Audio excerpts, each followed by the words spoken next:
Xin chào tất cả các bạn, chào mừng các bạn đã quay trở lại với kênh của mình. Hôm nay mình sẽ giới thiệu cho các bạn một món, đó là món xíu mại. Món này thì mình sẽ hướng dẫn cho các bạn cách dễ làm mà nhà nào cũng có thể làm được luôn nha. Bây giờ thì cùng mình vào bếp thôi. Gồm có 500g thịt xay.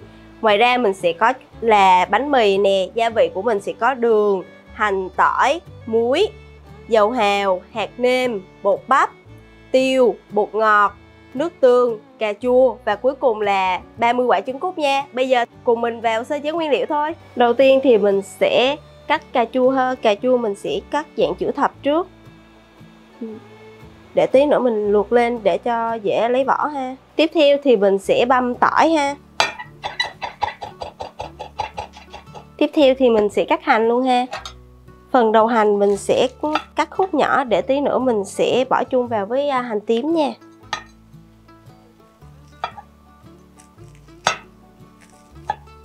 Tiếp theo cái phần lá thì mình sẽ cũng cắt khúc như vậy luôn ha. Tiếp theo thì mình sẽ bắt ở đây là 2 nồi nước. Một nồi là mình sẽ luộc qua cà chua sơ qua nha. Một nồi mình sẽ luộc trứng cút ha. Bây giờ thì nước cũng đã sôi rồi. Bây giờ mình sẽ cho cà chua vào trần sơ qua là khoảng 1 phút thôi nha. Là mình sẽ lấy ra để mình luộc vỏ. Bây giờ thì nồi nước của mình cũng đã sôi rồi. Bây giờ mình sẽ cho trứng cút vào. Nhưng mà trước khi cho trứng cút thì lưu ý giúp mình là mình sẽ cho vào đây một ít muối ha. Cho muối vào đây thì trứng của mình nó sẽ dễ luộc vỏ hơn nha. Bây giờ mình sẽ bắt đầu cho trứng cút vào luôn ha.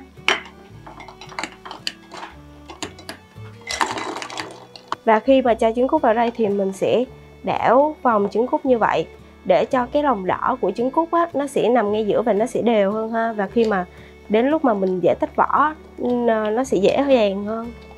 Và bây giờ mình chỉ cần chờ là tầm 2 đến 3 phút thôi. Thì mình sẽ tắt bếp và mình sẽ ủ trứng cút trong vòng là 30 phút nha. 1 phút đã trôi qua thì bây giờ là cái vỏ cà chua của mình nó cũng đã bong ra rồi. Thì mình sẽ lấy ra và mình sẽ ngâm qua bằng nước lạnh ha. Rồi sau đó mình sẽ luộc vỏ và mình sẽ cắt hạt lựu nha. Trong khi chờ trứng của mình ủ thì bây giờ mình sẽ cắt bánh mì thôi. Thì ở đây là mình sẽ dùng là nửa ổ bánh mì nha. Mình sẽ cắt nhuyễn cái phần bánh mì này để tí nữa mình sẽ trộn chung với phần thịt ha, để cho cái thịt của mình nó sẽ giòn cũng như là kết dính hơn ha. Sau khi mà mình cắt nhỏ bánh mì như vậy thì bây giờ mình sẽ cho vào cái cối xay của mình ha. Bây giờ thì mình sẽ luộc cà chua nha. Cà chua của mình ngâm nước lạnh là nó đã nguội rồi. Bây giờ là luộc rất là dễ luôn. Bây giờ mình sẽ cắt cà chua hạt lựu nha. Cắt thành hạt lựu ha. Tiếp đến mình sẽ bắt đầu trộn phần thịt nha. Mình sẽ cho vào đây là thịt xay nè. Cái phần mà bánh mì nhuyễn hồi nãy của mình vừa xay á, mình sẽ cho vào luôn ha. Mình sẽ nêm nếm một chút gia vị vào đây. Mình sẽ cho vào đây là 1 muỗng cà phê hạt nêm nha. Muối nè. Đường. Bột ngọt. Và tiêu nữa. Mỗi thứ thì cho mình vào khoảng là nửa muỗng cà phê ha. 1 muỗng cà phê nước tương. Và cuối cùng mình sẽ cho vào đây là nửa muỗng canh dầu hào. Bây giờ mình sẽ trộn đều lên nha. Cho phần thịt với lại phần bánh mì và phần gia vị nó sẽ thấm đều với nhau. Trong khi mà chờ thịt của mình nó ngấm thì bây giờ mình sẽ bắt đầu xay phần cà chua và hành ha. Mình sẽ cho vào đây là cái phần cà chua cắt hạt lựu hồi nãy nè. Tiếp đến là phần đậu hành cũng như là phần hành tím nha. Mình sẽ cho vào đây ha. Sau đó mình sẽ đem đi xay nhuyễn để làm cái phần nước sốt cà chua ha.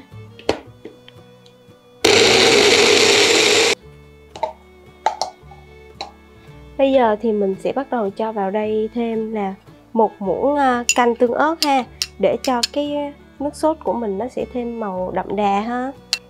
Và mình sẽ cho vào đây là một ít tương cà nha. Mình sẽ không cho nhiều tương cà đâu vì trong này là đã có cà chua rồi. Và ngoài ra thì mình sẽ cho vào đây là khoảng là 1,5 muỗng cà phê đường ha.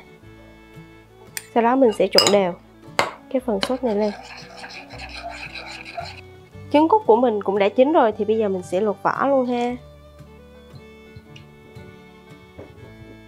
Bây giờ thì mình sẽ bắt đầu làm phần thịt ha. Mình sẽ cho cái trứng cút vào đây, trứng cút vào giữa.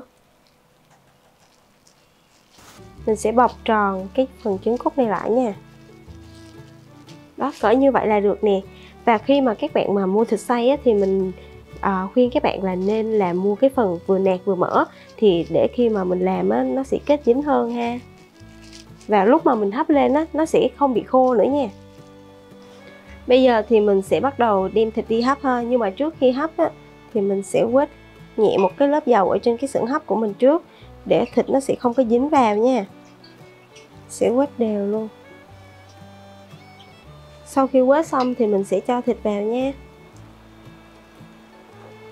Sau khi mà xếp đều thịt ở trên cái xưởng hấp này thì mình sẽ đem đi hấp nha. Mình sẽ hấp thịt trong vòng là từ 5 tới 7 phút thôi ha. Để thịt của mình nó sẽ không có quá khô luôn. Mình sẽ hấp cho đến khi nào mà cái thịt của mình sẽ thấy là nó không có đỏ nữa và nó ra một ít nước hấp thôi thì mình sẽ dừng. Sau 5 tới 7 phút thì bây giờ cái thịt của mình nó đã không còn đỏ nữa nha, nó đã chín đều và bây giờ là nó có ra một chút nước như vậy rồi thì mình sẽ tắt bếp và mình sẽ bắt đầu cho ra phần sốt nha. Sau khi dầu của mình nó đã nóng lên rồi thì mình sẽ cho tỏi vào để mình phi thơm nha.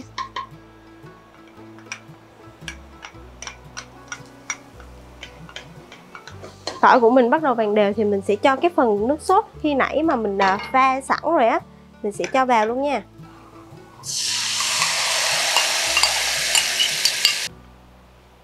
Trong lúc đó thì mình sẽ cho vào đây khoảng là 500ml nước ha. Đồng thời mình cũng sẽ nêm nếm gia vị luôn nha. Mình sẽ cho vào đây là 1 muỗng cà phê đường, 1 muỗng cà phê nước tương, dầu hào nha, cũng 1 muỗng cà phê luôn. Và cuối cùng là một xíu bột ngọt và nửa muỗng muối. Bây giờ thì mình thấy là cái phần nước sốt nó đã sôi rồi, mình sẽ cho thịt vào luôn ha. Mình sẽ cho phần thịt của mình nó sẽ ngấm đều trong phần nước sốt và đợi cho cái phần nước sốt của mình nó rim lên luôn ha. Bây giờ thì mình sẽ cho cái phần bột bắp vào nha. Phần bột bắp sẽ giúp cho cái nước sốt của mình nó sệt sệt. Còn nếu mà bạn nào mà thích ăn cái nước sốt của mình nhiều hơn và ăn với cơm á, thì các bạn có thể không cần cho bột bắp cũng được. Đó, cái phần sốt của mình đã sệt rồi nè. Và bây giờ mình sẽ để lửa liu riu để cho cái phần nước sốt nó sẽ thấm đều trong cái thịt viên của mình ha.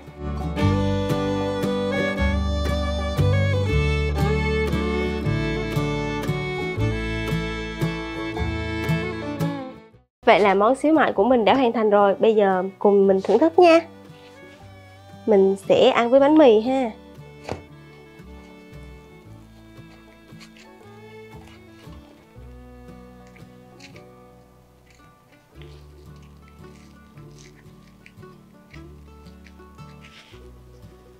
Mình sẽ cho vào đây một miếng xíu mại nha.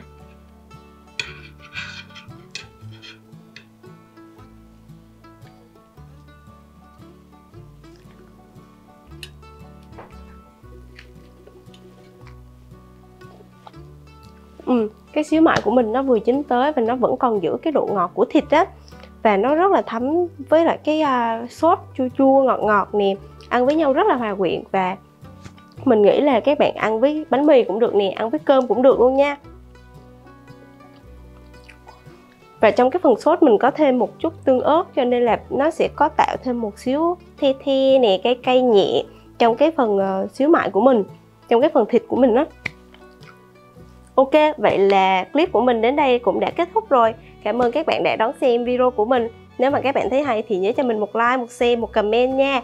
Và nếu các bạn làm thành công cũng bình luận cho mình biết nữa nha. Bye bye và hẹn gặp lại các bạn vào những video tiếp theo.